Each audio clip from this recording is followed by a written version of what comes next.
listening to the AFTERBUZZ TV network. Now, the largest new media platform on the web and your #1 source for after-show entertainment. Very good, Keith. Johnson. From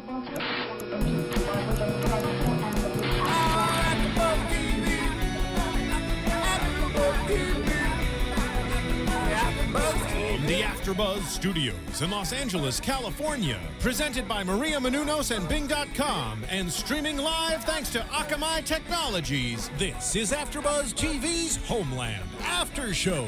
We'll break down tonight's episode and get you all the latest news and gossip. If you'd like to buzz in on tonight's show, you can buzz us at 424-256-1729. That's 424-256-1729. And now, another post-game wrap-up show for your favorite TV show. It's AFTERBUZZ TV's Homeland After Show. Well, hello everybody, and thank you for joining us. Bing is for doing, and we're here doing another AFTERBUZZ TV After Show for Homeland Season 2, Episode 5, entitled Q&A. I'm your host, John Comerford, and I'm joined in the studio by the unstoppable Jenna Bush. Hello. By the irrepressible Roth Cornett. Hello. And the indefatigable Thaddeus Massey. What's cracking, y'all? Helming in the booth is Marissa Serafini. Thank you, Marissa. Hello. So, tonight's episode, lots of things happening. Dana and Finn go on their first date, ends up a smash. Hey, wait, no, I got a worse one. I got a worse one. Good. Peter takes a stab at interrogating. Okay. And Wow. Carrie and Brody finally get back together. These are the Sunday puns. I like them. Aren't they lovely? Sunday fun day. Yeah. Sunday fun day. Fun day. I just wanted to jump right in. I love that little tete-a-tete that Carrie and Brody have. I mean, they were on screen for I don't know how long, the two of them for almost not quite a majority of the episode, but for a long time. And I was going, wow, they're really sticking with this. Yeah, and I said before the show, they're both getting Emmys again. Yeah. So that's our big prediction for that. You heard it here first. Because it was AFTERBUZZ TV exclusive. I mean, it was basically AFTERBUZZ TV exclusive. very well. Because it was one shot. It was just single shots on them. I mean, it was just about there was probably a cutaway to a two shot and so forth. But Maybe, but pretty ballsy for the directing, and they really just let the actors work, man. Yeah, it was just all in. It was all in that relationship. Yeah. And I mean, wow, she's good. Yeah, she's really good. I'd actually be curious to hear commentary for this when it comes out on TV. Oh, really? Yeah. Because I would like to know how many times they did that, any kind of prep that they did, because I mean it was so unbelievably powerful, and so because at first when Carrie started in with the I loved you and you broke my heart and all that, we're all like, oh my God, crazy. But then, I mean, you saw that she was, yes, honest about that and also playing him. Reeling him in. And it was so well done. And then the moment where they cut back to Peter and you're like, oh my God, he did that on purpose. Yeah, it was on this. Yeah. Like I thought maybe a little bit, but then, wow, that was so well crafted. I was pretty, I don't know. I never really had a question about what either one of them were doing, to be honest. Like when he stabbed him, I'm like, well played, bad cop. Yeah, exactly. You know, like brutal, but well played. And then when she started in on I love you, yada, yada, yada, I'm just thinking like, no, obviously this is leading somewhere and she's trying to melt him. And Saul believed in her too, so from the beginning. One of the things I really liked is the way they shot when he wanted to get a drink of water and she gave him that water. It was so, to me, it was reminiscent of how Abu Nazir. Yeah. I mean, it was just such a great callback to that from last season. I thought that was a wonderful little moment they chose to take. And the melty guy. I mean, the only thing, it's funny because I really did like that they stayed on the actors like we're talking about, but I almost wanted to see more of a moment where he really just broke. You know what I mean? I feel like it was just kind of like a slow descent, and you know, the final whisper, I wasn't wearing a bomb, and then finally he just gives up. But I felt like that was a little bit, nothing really was missing in his performance for me. I thought his performance in particular tonight was freaking phenomenal. Yeah. But there was some part of me, I don't know what I wanted, that I wanted to see him really break.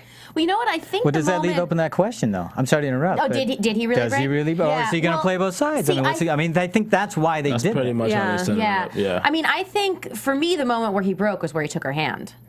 Yeah, in the car or in the, No, in at the that room? table. And I think it was really important that they did a callback to that in the car because now we're not 100% sure if that was the moment he broke, right? Or if that is how he's reminding her that I broke. So but it was that for me. If he did really break, that was the moment. it. But I think he realized he was backed into a corner, that she knew enough about him that there was really I think he's playing it. Yeah. I think this is the thing about this show is man, it knows how to depict master manipulators. Yeah, exactly.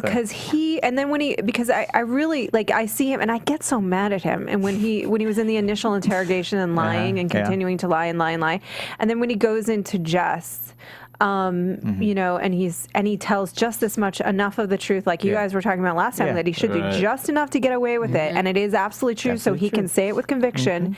I just think you're still Abu Nazir. Well, Abu Nazir really did break him apart and rebuild a master manipulator in his likeness over 8 years. Over 8 years. Yeah. Yep. So I mean, over that period of time, is how are you going to break that down and build it back to what you want it to be in a matter of 24 hours. 24 hours. Yeah. It's not going to happen. And like you were saying, that he is backed into. There is no way out. The only way is through. So I got to play them if I'm going to try to find anything out of this. Because, I loved her options. Her options were wonderful. Yeah, but I think he knew what the options were going to be. do? Because Of course. If we recall, I just like the way she said it. I called this last week. I said they were going to use him. Of course, yeah. So, but I think that I just think it was so sort of funny watching his face as she's giving him the options, because it's well, of course that's the option. Of course they're going to let him go. They're going to watch him the rest of his life, but of course they're going to let him go. Well, and I think that he is not totally sold. You don't have the power to do that. And she's like, well, you better hope we do, because obviously he is probably going to have some doubts that once this is all done and he locates Abu Nazir, that his ass isn't going straight to Guantanamo for the next 40 years of his life. He doesn't know that. And honestly, if they were being smart, that's probably exactly what they would do, because they don't have the resources to really watch him forever. They don't have the resources to have 24-hour surveillance on this one dude for the rest of his life. They don't. Well, at the same time, they want to use him to get whatever information they can about Abu Nazir. Right now. Yeah, but after that. This is the opening that he needs to gain whatever type of space that he can to do whatever he needs to do for himself. What can he do? I don't know, but I think one of his goals was just buy time. Yeah, to buy time. I mean, he's going to have time to figure something is going to, because he already knows that whole situation over there is not tightly wrapped, especially since the core of that whole investigation, who knows the most about them, who's Carrie, is not tightly wrapped. So if you think about, wait a minute, I'm sorry, the situation with Abu Nazir, or what are you talking about? The CIA? Just the CIA, just with the CIA. Like she's the core of their intelligence when it comes to that case, which is why they not anymore. Everybody else. They're banking on her. They're using her. They are. They're using leveraging her relationship with him. Yeah. But at the same time, it's kind of like, you have this center that's the guy who's 7 feet tall, and you're like, I just want you to stand on the rim, and all you have to do is catch the ball and just throw it up. That's all you have to do, just throw it up. We're going to be the stars of the game, kind of, sort of, so to speak, but you just stand there and, just do what we tell you to do. And they're using her in that respect, whereas they're telling her she's a role player. They haven't reinstated her or anything, but at the same time, they're banking on her participation. Yeah, they're using her, but I don't think that she is, and I don't think he's under any illusions anymore that the case lives and dies by Carrie's information, because they all have the information now. Right. They have the tape, they have his confession, they have anything they need to put him away forever and get him executed. That's true. Treason is punishable by death. By death. Guantanamo style. So after they get him naked and throw him on the internet. I mean, that's the thing, is really, if he was brought to trial, he would be killed. He would be executed. No question. I think one of the most telling things he said was that, I should say Brody said was, and Vice President Walden's going to go on to become president. Yep. I think that's the thing that's going to eat it. I don't think he's going to be able to live with that. I think that's the thing that's going to drive him to try to do something. That stuck out to me too, that as soon as he said that, no, you didn't break it all. Yeah. He may be trying to play all kinds of sides against, and it's not that he might. I'm not saying he's going to go out and have a bomb explode, right, or kill him in any way. But he's going to try to do something to stop that from happening, stop him, Walden, from becoming president. Well, the gun was placed in the drawer tonight. You know the whole thing of like if we see the gun, you got to play it down the line, right? Yeah. So the gun tonight was that hit and run. Of course, that's the gun, and now Brody's got to find that gun. And that's his gun against the vice president, basically. Down the line, that's my guess, is that's how that's going to play out eventually. Otherwise, why do that? You know, there's absolutely no reason in the world of the show. Right. Yeah. And that could also be the thing that saves his skin. Maybe. Yeah. Well, something interesting. I just want to point this out. One of the things I love about the show is they could have played this out for so long. Yeah. And they didn't. Just like last week, we're like, oh my God, episode 4. They take him into custody. Because I wondered now if they were going to play the affair for a little while. And I was like, wait, no, it's Homeland. They're not. It's something huge is going to happen next week too. Yeah. But I think actually now is an opportunity for that relationship to get that much more interesting. Yeah. Because I think the boundaries, and neither one of these people have excellent boundaries. No, they you know what I mean? They really don't. They really don't. That was also one of the interesting things for me, is that because once they took him in, I'm going, well, how are they going to play this? Because they're not. Because first of all, this guy's been tortured how many years? He's used to this. Yeah. He didn't break really that easily the first time. He didn't break. It didn't take him. Well, anyway, go ahead. Yeah, and the other point is that it would take more than a day to do it. I mean, and that's why I thought, well, this is. I mean, I know she was good in that scene and everything, but that's also why I was thinking, I think there's way more to it than he let on. Right. That's why Peter had to stab him. 24 hours to do all this. Like, really? And so I just think there's more happening there. Yeah, and I think it's way too easy in some respects. What's interesting about Brody and what's interesting about watching that scene, if we're going with the idea that he's not totally drank the CIA Kool-Aid, which I think we all are at this point, that there are moments that I feel like the only time I ever feel like Brody's telling the truth, or that he even knows that he's telling the truth, because I think half the time he doesn't know what he thinks and feels because he's got so full of lies so broken and so broken, is when he gets upset about Issa and when he gets upset about Walden. Those are the only moments that I'm like, that's the truth. That's how you feel as a human being, and maybe with Dana. So I think those are still the conflicting things, and I think now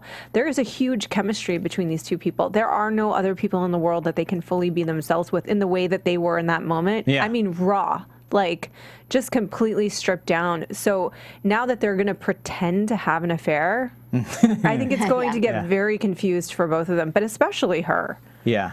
I also like what you were just talking about there. But especially her, because especially her. I mean, she was showing all the signs of crazy ex-girlfriend. I mean, I was watching that scene. I was having flashbacks. I was like, oh my gosh, can we fast forward through this? Like, oh my gosh, she said you loved me, and it's not blah blah blah blah blah. You're like, oh my gosh, are you serious right now? Like, please go away. That's the worst type of interrogation. I would rather have Peter back in the room, stab my other hand, than have to go through that. Well, that's why she won. You know, that's a good point. Yep. So there you go. Yeah, because he didn't want to. Oh my gosh. I felt for him. I really felt for him in that moment.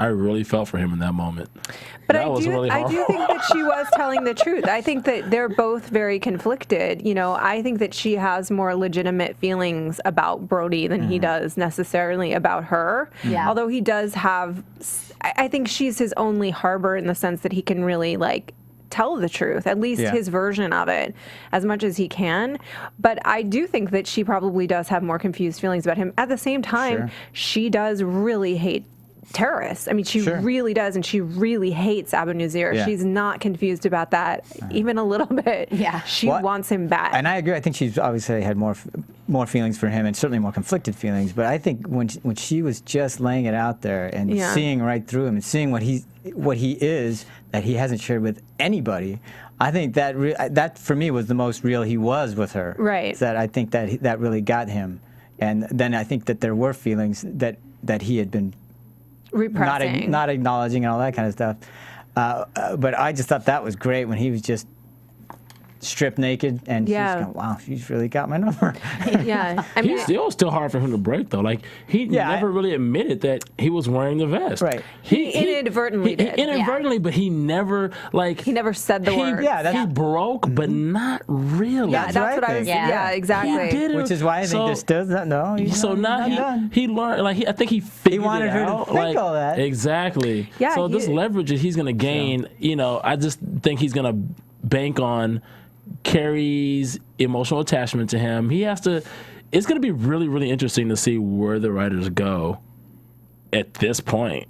Well, like, I think which direction are they going to go with it? I mean, I think we're starting to get a sense of where they're going to go, you know, which is it's going to probably play with the actual real confused dynamic. And they said that they wanted the reason there was a very real possibility that Brody at the end of last season was going to explode himself. Yep. And that was going to be the end of season 1 of Homeland. Right. But they saw this relationship. They saw this dynamic. They wanted to let that play out more. Right. And they call it this doomed romance. And so I think that some of the things they're going to play out is that the genuine feelings these two people have, these two sides of a coin have for each other, you know, and Brody's inner conflict with what his very real emotional response to what happened to Issa, and now just trying to survive the day, you know, because he's really a survivor. Like, I think we saw that too last week, you know, with Basil, like, or the week before, where he ultimately, he wants to do this right thing, but nothing's going to come ahead of him and his survival at this point. Yeah, he will beat your ass in a forest. That is his number one priority. Nice. That's what I think. He's going to do whatever he has to do to survive the day. Right. To whoever, say whatever,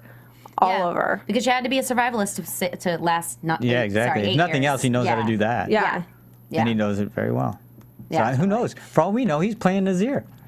I don't think he's playing. No, he was. I'm saying just that Just you know, as much as he might have loved Issa and all, he could have been doing all that partly just to survive. Yeah, Yeah. sure. So we don't even know that. Yeah, I mean, I think this is a very layered character because I don't think that really he even knows sometimes. I mean, I think that's what they're playing, that's what they're writing, and that's what he's playing, is that he doesn't know. And lucky for the audience, well, I should say lucky for the writers, since he doesn't really have to know because of what's happened to him. They don't really have to know, so they can just play it, and we just get confused. Yeah, well, I mean, we have to sit there and wait. Yeah. I think they're very pointedly writing a conflicted character. Yeah, you know. But what I'm saying is they don't really have to answer anything. They just have to pose questions. They have to pose confusion, to figure it out. but they don't have to. On certain things, they have to know. On other things, they can leave it up to they just have to portray it. They leave it up to us to decide what it is. Did anyone else have like a sort of a panicky thing while they were sitting together? Because I just kept thinking he was going to like stab her in the neck or something. I didn't, but No, As soon as she took those handcuffs off, I was like, Yeah. So I didn't only because I knew totally stab her. I would figure he would know that if he did that he's dead. Yeah, well, So, I and he was just also going to blow himself up. So. Yeah, but he didn't. he had didn't. all And of he's a these- survivalist, so Yeah. He had all of these like he just to me had such an intensity about him in that scene, and he had such like I saw all of the conflicted emotions going on. I felt like in his brain I could see all of the options running through. Like, okay, I could snap her neck, and then I could I could do it. I could say this. No, Yeah, he was I could running all the do it. I could. scenarios. He was running all the Right. scenarios, and I Right. felt like I felt in the mix of that scenario an emotional desire just to commit violence in that moment because he has so much rage. Who would not have like pent up rage, you know, unbelievable pent up rage after what he went through? That kind of person who had been through something like that could snap at any given moment. We've seen him do it. Now, he's smart and he made the right decision ultimately, but there was a minute there that I was like, he might hurt her. I'm not sure. It was the same feeling I had in the hotel, like right before everyone broke in. It was like when she first confronted him, that look in his eyes, like one of the possibilities things that could happen here is I could stab you in the neck. Yeah. It's a possibility. One thing they've established, which is really good, is that it seems as if he really hasn't committed any violence unless he's absolutely had to. Yeah. Unless Abu Nazir, you need to do this, blah, this is the situation. And then even there was a couple of times when he didn't. He commits violence when he's backed into a corner. Right. That's Exactly. when he's But like it's an like animal. absolute. Yeah. But it's like absolute. It's not like his first recourse. It's Right, like yeah. it's like it's an absolute last resort. Yeah. So he does his. Even though you would think a guy in this situation would be more prone to violence as a first choice, it seems as if they've established that it's something that he only resorts to as a last choice. Yeah, but Which it's like is really- it's like an abused animal. You know what I Right, mean? Like right. where that animal, they will when they're backed into a corner, they're gonna kill to get out of it. You Right. know, like that's to me who Brody is. Like once he's backed into a corner, like he's out there in the woods, like trying. That was the epitome of it. I mean, Forget that was it. Boom, very done. primal situation. Yeah.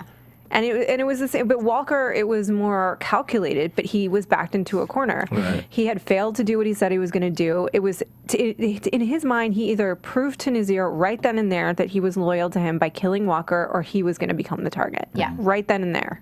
Yeah. and he's a survivor. He's gonna kill. He's a survivor. Exactly. Thank you. Oh, Brody. All right.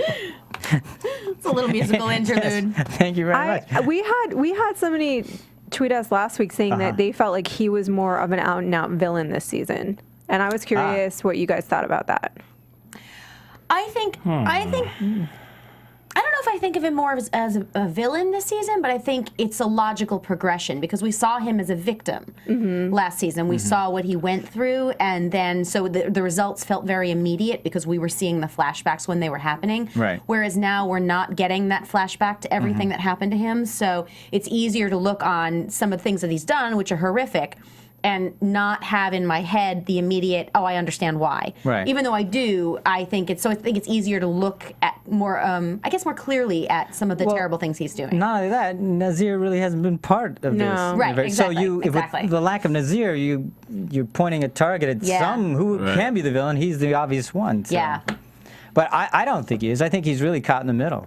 He's a victim of circumstance. I think they did a good job for me of trying to show this guy completely conflicted. I don't want to I'm not a terrorist. I'm not going to hurt innocent people. I'm not going to do what you want me to do just because you want me to. Okay, I'll do this. So he's, it's that slippery slope of, one good deed, or not one good deed.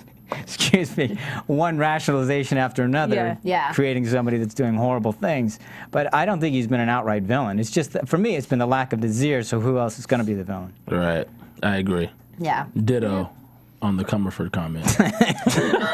I will say I have slightly, it's interesting because I agree with everything you're saying, and I don't think he's an out-and-out villain, but I have more and more trouble with him. That's what I like, Issa, because I don't want Nazir, sure, have an outright villain somewhere, but I like that you can't quite grasp him. You have trouble with him sometimes. Sometimes you can understand him. Yeah. I want all that layered texture, nuanced stuff. I mean, I think the level of manipulation that he's operating right now, to me, he's heading towards Nazir land. You know what I mean? I mean, she is very manipulative too, though. I mean, she totally played him. They're playing each other. They're spies. Yeah. But that's what he said. Like, you were, come on, man, we were playing with each other. Well, not the whole time, but that's the truth for them. Like, both things are true. They're playing each other, but not the whole time. Yeah. And that's what's really confusing. But to me, I think where I'm feeling more trouble with Brody this season is that his motivations feel more toward personal gain, personal protection, than last season, which were crazy, but felt like they were toward an idea of the greater good, and Carrie's motivated toward an idea of the greater good. And so I think I have more trouble with him because I'm starting to be like, man, you don't care who you hurt as long as you're okay. I understand that after what he went through, but it's more troubling, I guess. Yeah, well, there's no cause so much. I mean, he's not doing it for the cause anymore. Right. Now it's just, It's just for him. And if the cause is gone, in the absence of that, all I know is how to survive. Yeah. He is his own cause now, basically. He's moment to moment, situation to situation.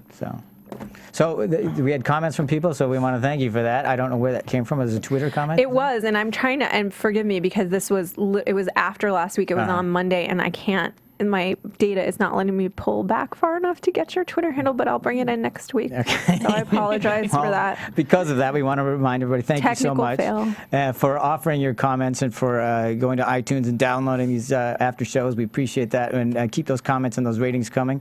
That keeps us going, keeps us on edge in terms of trying to provide good content for you here. And all we ask is that you rate, you comment, you tell a friend so we can keep the lights on here and keep providing this stuff for you.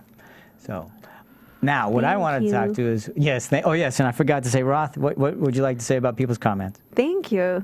And? Please say something nice. We love it when you say something nice.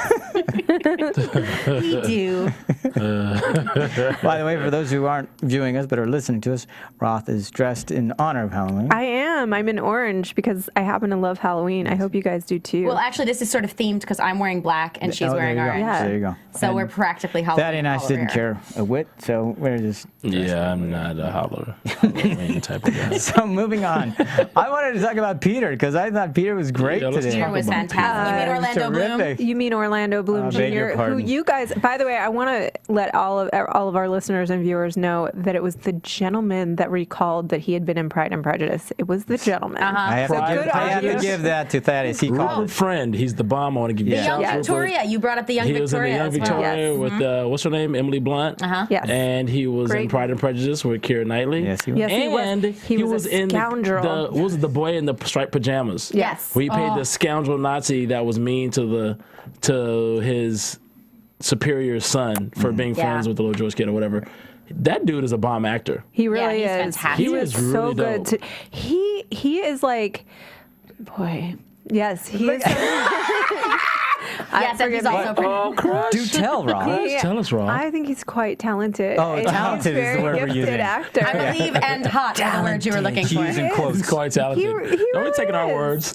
He really is because he. Oh my God, plays- Roth's got the vapors. I may have the vapors since we're talking about Pride and Prejudice. Because he plays the small moments just as well as he plays the big moments, and he looked, and we knew that he was playing bad cop in that scene, Right. but he really looked psychotic. Yeah, in that absolutely. moment. I mean, he had looked like he just snapped and lost his damn Yeah. mind Yep. for a second, and I thought, he is able to.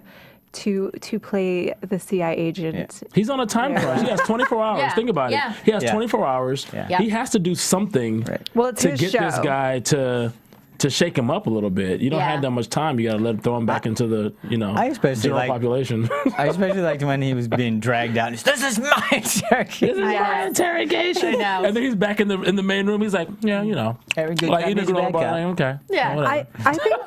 I think also what Not I a like big about deal. the characters, I don't really totally have a read on him yet. Yeah. You know, Again. I still kind of Yeah. wonder That's exactly what- where he's coming from. That's what I like most is that they withhold information better than most shows. I mean, And they when really exactly are is stingy him and about Carrie giving gonna start you hooking up? what you need. See, I think that's going to happen too. That has to happen. I mean, I totally Well, you guys called that last week. Yeah, I so. think it's going to happen.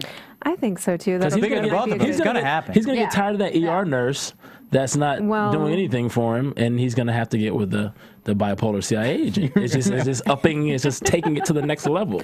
Well, I mean, the funny thing is like what I wonder, when I say that I'm not sure where he's coming from, he's the one that's saying to Saul, like, Carrie's too emotional, she's unstable, she can't be here, she can't do this, and then I wonder if it's really his master plan to force her in the position, like if he's really the puppet master, to force her to be in the position to get the information out of Brody because he actually knows that is the best move, and like if everything is just one big chess move after, because where Well, did he he certainly come orchestrated that because he didn't tell Carrie ahead of time what he Right. was doing. He just Yeah. did that and then got pulled out. He knew Yeah, he what was going to go manipulates her on. too. I mean, he knows exactly what strings to pull with. Yeah. Yeah, and this is, and they've already established that Carrie doesn't know, like he basically sort of popped up out of nowhere. She can't figure out where he was. Yeah. Where were you? Why have I never seen you? Where have you been for the last 6 years?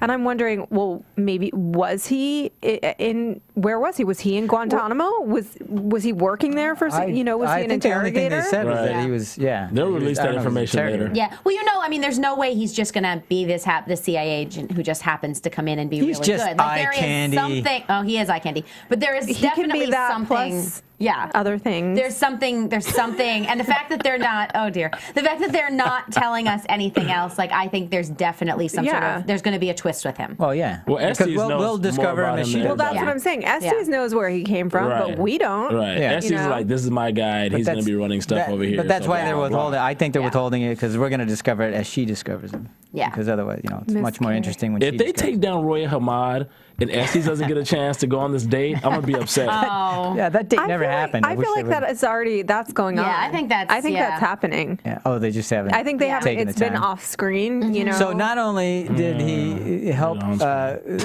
help Brody get in with the vice president, Yeah. he's been dating this gal who's within the terrorist cell too. So Estes is really just a Estes screw is up poor everyone. dear. According to you guys, he's just a fuck up. Well, he is. Oh, wait. Isn't he? He is. We got a tweet. he's doing pretty- Apollo Priestess said, I think maybe Brody can't believe that he wore a suicide vest and he can't face that. Interesting. Okay. Interesting. I mean, I He's buy in that. denial about that. Yeah. Great. Okay. To some degree. Certainly I just legitimate. think he really is like, I Or- feel like Abu Nazir made him in his likeness. Yeah. Or maybe the rationalization. Since I didn't blow it up, I didn't wear it. Yeah. It's Yeah. like I didn't have it. But on I think you're anyways. right because the best liar believes their lie a little yeah. bit. Yeah. And I Absolutely. think that Brody needs to believe his lie a little bit, because I think that what helped open him up was when she was like, "You're a good man, you're a good man, you're a good man." I mean, I think he really wants to believe that. Yeah, because remember how he said, "I am not a terrorist." That way he really said that. More than anything, he wants to believe in that guy he used to be. He desperately wants to come back to normality. Like, if he could be this congressman that didn't have this 8-year experience, have a normal life, have a loving wife, family, normal kids, that's ultimately what he really wants. And sometimes you see him in these flashes of brilliance where he's like this family guy and he's this politician, this Marine. Like, he had this, what? When he came home and the family's out there, it was almost this Ozzy Harriet moment. The son came out, "Dad, you home?" "Yeah, I'm home." There's almost a moment where it's when he deals with them, family. When he comes home, it's like he really wants to believe. It's not that he's even playing a part to keep his family from knowing all the stuff that he's doing on the side. It's like he really wants to believe this is his life. Yeah, and that his life isn't like conflicted with all these outside circumstances. Yeah, because I mean, after when he was first approached at the beginning of this season, well, you got to keep this going. He was like, "Oh God, no." You know, so it did. I think he did have a moment of, okay, I can have a life now. This doesn't have to come back and haunt me, which, of course, it does. Of course, it does. And even now, I mean, the way he played it, it looked so. He was so relieved to finally get it off his chest, and he leaned his head on the table in the interrogation room. And I'm thinking at it, they go, it's nowhere near over, buddy. Yeah, but I mean, that's a big deal. Like, just for him to say what the little bit he did say. It's over. Well, but I think that moment that he's just in the fetal position, that shows you where Brody, I think, internally is at 99% of the time. And that's also a callback to where he was back in the prison. hole. Yeah, that's why he was in the hole. Yeah. I think that it just kind of demonstrates how much force of will he's using just to keep going and tell these lies and keep playing this game. All right. Oh, would you please tell our listeners and viewers about our fall schedule? We have a lot of shows in the fall schedule, including one that Rolf and I do, the Doctor Who show, where we are reviewing classic episodes. That is on the same night as Homeland. It's just on at 6:30 to 7. We have over 50 shows now. If there's something that you guys don't see on there that you want to see, let us know. Give us feedback. If you love a show, please make sure you subscribe, rate it really well, and tell all your friends about it. Exactly. And Thaddeus, you got another one, do you know? I host Vegas Tuesday night, CBS Vegas, AfterBuzzTV.com. At 11 p.m. 424-256-1729, the same place you can find us here on Sundays. It's the bomb. Okay, let's talk Dana and Finn. Oh my God. Okay. I Knew That Kid was bad news. See, the whole thing where they were kissing last week and she hadn't broken up with her boyfriend yet. It's a total mess. That's right. All right. See, bad for her. Bad. Sorry, I mean, I had a feeling that Finn was going to be that kind of kid that was like, you know how you feel about Dana, that you feel like, oh, this is just kind of a brat, you know? That was my sense about Finn, where I thought, like, this kid is just going to be... And then when he started tearing off, I turned to Jenna, I was like, oh, what a little shit, you know? Yeah, and then she eggs him on. I was like, oh, no. Yeah. Because you knew that wasn't going to end well. But I will say this, like... High-speed chases rarely do. They rarely end very well. Yeah. But I will say this, like, to me...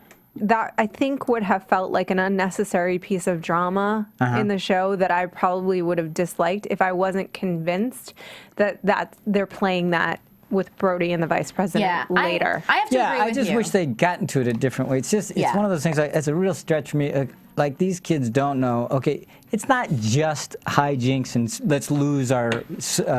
Right. No, what girl is going to go, faster, really? Yeah. You know you're probably going to die or kill someone else. They've painted her as somebody much brighter than that, and then all of a sudden this, and I know it's because she just wants to lose. I get that, but... couldn't you pick the smarter way? Because there are ways to do that and still get compromised at the end. How many times have I seen them? Oh, let's lose. Sorry. Okay. I have to disagree with everybody on this one. Okay. Because they're teenagers. I know. Yeah. Okay. I know. I was never that stupid. Teenagers do well. Jenna, everyone's not as no, but I don't think. I mean, sexy I think and talented and intelligent as you. Keep going. No, honestly, honestly, no. I think that there are a lot of ways to be stupid as a teenager. Yes. I think that particular one just happens to be a little unbelievable. It's a little obvious. Right. There could be things with drugs. There could be things with texting while driving. There could be a zillion other things that seem more logical than, okay, let's go through a town on a high-speed chase. But it's realistic. You have the Secret Service. It's realistic on TV. We've seen it a bunch of times. He's gonna peel away. He's trying to impress this girl. He doesn't have a whole lot of game besides just being the vice president's kid. So he wants to impress the girl that he likes. As far as Dana is concerned and the intelligence that they built up for her, she was intelligent enough to break up with the guy that she was already seeing. Now that says, look, I'm investing in this guy right here. So she's like, okay, cool. Yeah, go faster. She didn't really, in the manner in which she said it, she didn't really obviously think that anything bad was going to happen. Even though he was speeding and it was obviously reckless, he wasn't out of controllably driving where it was like, at least the way they shot it wasn't like so crazy where you'd be like, oh my gosh, this kid is driving so crazy. He was just really speeding. He hit he weaved in and out of traffic a little bit. He hit a couple turns for me. And then he went through an alley and he hit somebody. I am never driving with either one of you. But it isn't even that for me.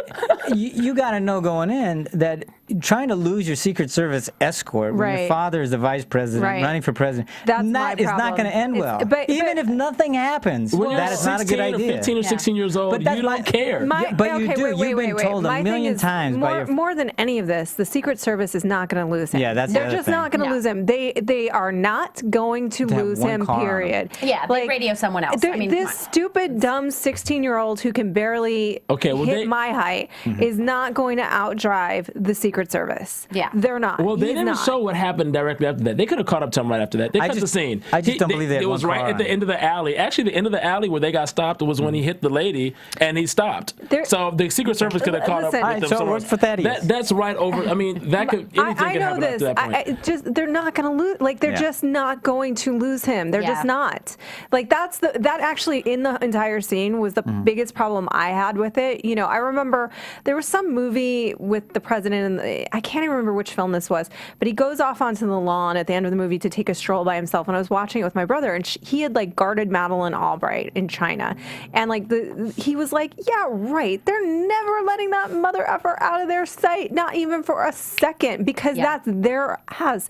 And I don't believe that this kid is going to be able to outdrive the Secret Service. I just don't believe it, not even for a second. So that to me was one of the biggest moments that I was like, no. Well, I don't. To me, I didn't really perceive it as he was out driving them.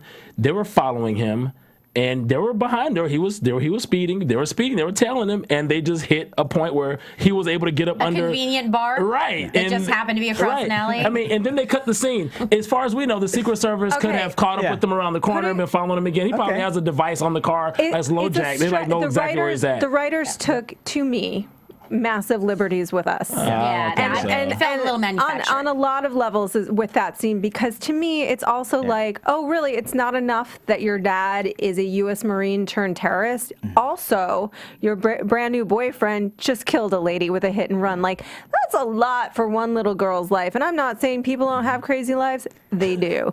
But like, this is a little bit much for television. Like, you know, what? I like Argue what takes life.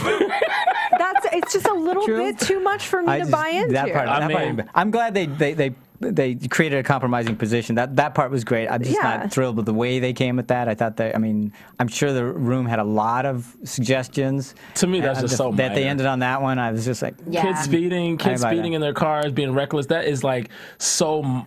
Regular kids speeding in their cars, typical. I totally believe. They're regular kids. They are not regular kids. They are regular kids. No, he is this teenage son of the Vice President of the United States. When I say they're regular kids, not regular kids. When I say they're regular kids, when you live that life on a regular basis, you become immune to it. It's not a big deal. So, okay, my dad's the VP. He doesn't realize the gravity of what's going on until he actually hits the lady. And he's like, whoa, I can't, blah, blah, blah, blah, blah. My dad is the effing VP. But when you're having some fun trying to just loosen up a little bit, you want to break free of that.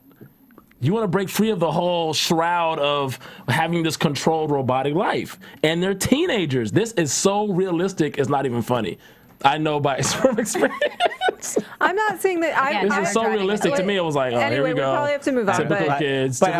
Let's talk a little bit more about Dana, especially privileged kids. We have been talking about it a couple of weeks, and I actually got someone contacting me about it, which is weird because I don't know how. The weird thing was how they contacted me, because they got a message to Tamara, who co-hosts Justified with me, and they get it to her. She knew how to get it to me.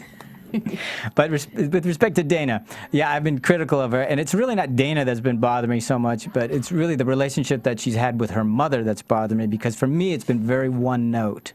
And as much as I agree with you guys that this is the time for establishing an identity and rebelling and all that other stuff, I completely agree with that.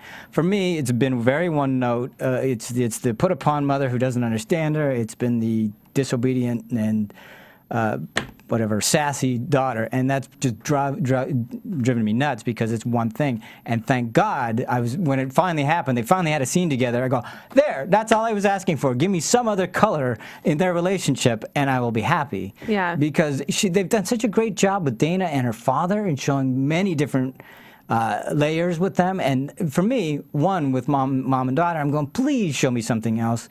Every other relationship you have in this show is wonderfully nuanced and complex, and this one isn't. And you finally gave me something new, and I appreciate it, so thank you very much, writers. I thought that scene on the porch was wonderful. It wasn't forced. It was still awkward, but it was something different. Yeah. Now, it's funny that John's making this comment about that scene, because to me, that scene actually supported your past comments more for me. What's that? Well, when she came on the porch, to me, when it was like extremely, it was like a downtime, she's like, oh, I'm about to go on this date, oh, I did my hair. Like, to me, it was almost like when there was no conflict in their relationship, or there was nothing going on, it almost feels like she's relating to her daughter like a roommate or a girlfriend, as opposed to a mother. All I cared about it was something different. The tone is not motherly. The tone is not like, this is my daughter, and you feel that authoritarian, or that authority, a motherly authority from her. I didn't feel that, especially on the porch, and there was no conflict. But I guess I don't know. My mom, who's probably watching, hi Mom.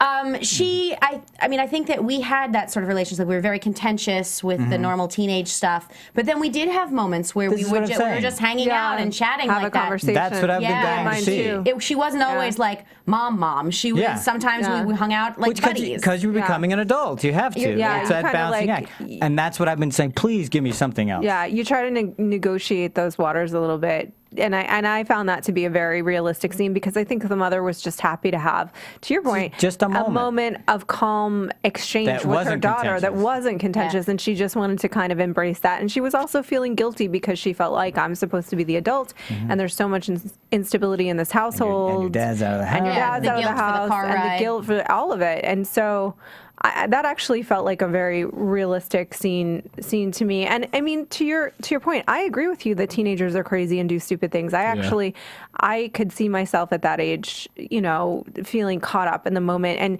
they literally don't have a sense of their mortality. Their brains don't. They shift a little bit later to start to get a sense of mortality. So that's all realistic. I just had problems with other aspects of the scene, and the fact that they're throwing this thing into the mix where it's like, okay, like that's a lot of drama in one little life. But sure. Yeah, it did. One little life. Yeah, I mean, like I said, it did feel manufactured in that it was this particular vehicle. Yes.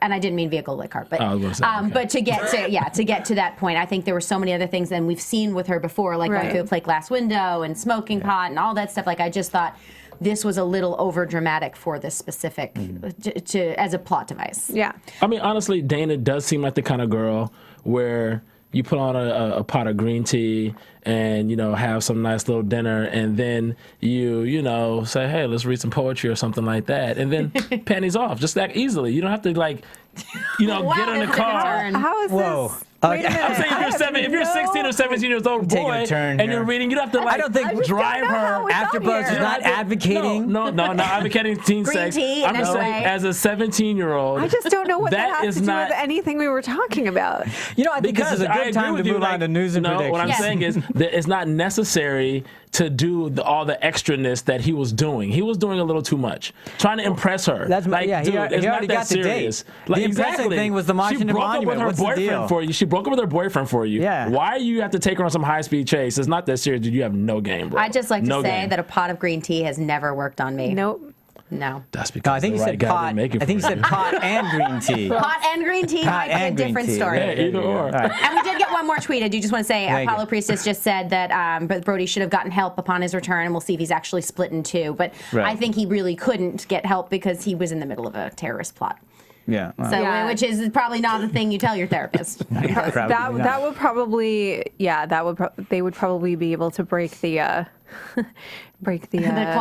client patient privilege in that case for sure. But yeah, I mean, I wish it's kind of sad because you kind of wish he would get help. You know, you keep kind of pulling for him to be able to be in that position eventually to it's get harder help. and harder for you, but you still pull for him. It is harder, but yeah, I would like to see this person. I mean, listen, you can't get away from the fact that what he went through would easily do that to somebody. Yeah. You know? But I think they need to remind us every once in a while, a little bit more, to remind us what the hell he went through. Because a lot of people are starting to forget. Yeah, And I think like the it fetal more when it's position. conflicted. That was the one callback The for one, me. yeah. I think like if I even went through 1.0000001% of what he went through, I would be a broken person forever. So I can't blame him for that. You know, it's sad. All right, we got to get on to news and predictions, so let's do that now. Do we have any news and gossip? I don't have any news. I spoke too soon. You drove the train. I have did. no news. I drove right into an news. empty highway. Here's the news. They will be on next Sunday for another episode. Well, let's do That's it. That's all we got. predictions. Let's do predictions. I like. And now, your AfterBuzz TV predictions. Well, our biggest was already made by Jenna Bush. Emmys for Yes. both Emmys of them. for everyone, Everyone, Even us. even Yeah, we for were covering it. Okay. including us. Best after show. Not a prediction, but just a 1 hour question that we can all pontificate on. Does he double agent? Does he double side this? Is he going to be playing both sides for? Does he tell Roya? No. No, I don't think he tells Roy because I think it would be too obvious considering the coming attractions that they showed. Okay. I think just like when they were teasing Carrie at the hotel room from the beginning of the season, and that turned out to be completely different. I think when he says there's something you should know to Roya, I think that it would be too obvious if that was what he does. I think he does play both sides because I think, and I mean, this is just a guess, but he may go back and forth about whose side he wants to be loyal to because I think he's going to war between the side of himself that wants to get off of this, to not go to jail. There's that's a big side, but also to have his family life and all of that. But then there's also the part of him that's probably going to swing back to Issa and everything that happened to him. So. Yeah. I just want to say that I found the tweet, by the way. Oh, I'm so okay. proud of myself. Go ahead. It's from Saren Standipity. So thank you for your tweets. That's a cool Twitter handle, Saren Standipity. He likes the show a lot, and so that's cool. Thank you.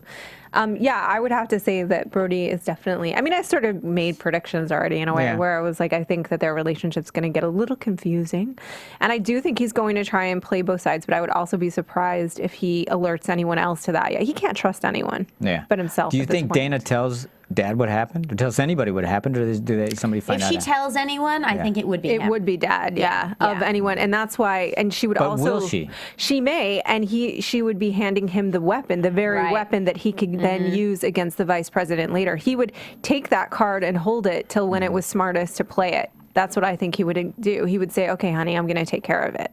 I think Dana and Finn are going to fall out over this because he's not going to step up to the plate. Sure. I mean, You know, he's obviously not going to step up to the plate. No, I mean, and she's going to have a growing conscience about puss. this situation, and she's going to confront him about stepping up, and he's not going to do it. Dana and Finn are already done. She's done with him. Yeah. She was done with him in the car. I think Dana would be interesting if she goes to Mom with it before Dad. I don't think it'll happen. I don't think that's I don't going think to it'll happen. But I because think it'd that be more won't, interesting if she did. that won't play into what the show is going to do with the information, is my guess. I think they should think recast he'll the find another son to way. look like the mom. Both kids look like Brody. Anyway, that's just a whole All right. Alrighty then. Any last genetics observation on casting. Any last comments? Anything else? I Before love we go? this show. It's pizza night. Pizza night. Pizza night. Canadian bacon and pineapple. No, they just go for the slice. All right. Oh, So we're supposed to go for the slice? no. Thank you, Thaddeus. What a note to leave on. All right, everybody. But thank you very much for tuning in. On behalf of Thaddeus Massey, Roth Cornett, Jenna Bush, and Marissa Serafini. You can find us. Thank you very much. Find us. You can find me at JROTHC, JROTHC on Twitter. And Jenna? You can find me at Jenna Bush, BUSCH, like the beer, not the president. And also you can find a lot of my writing, including this show that I will be putting up on fanhattan.com. Oh, yeah. And you can find my writing on AMC Theaters and Screen Rant and elsewhere. More to come. And you can find me on Twitter at Club Thaddeus, CLUBTHADDEUS. And you can find me at the next Home Depot looking for a gig. So, on behalf of everybody, thank you very much for tuning in. We'll talk to you next week. From Bing.com, executive producers Maria Menounos, Kevin Undergaro, Phil Svitek, and the entire AfterBuzz TV staff, we would like to thank you for listening to the AfterBuzz TV network. To watch or listen to other after shows and post comments or questions, be sure to visit AfterBuzzTV.com. I'm Sir Richard Wentworth, and this has been a presentation of AfterBuzz TV. Buzz you later. The views expressed herein are those of the hosts only and do not necessarily reflect the views of AfterBuzz TV or its owners or principals.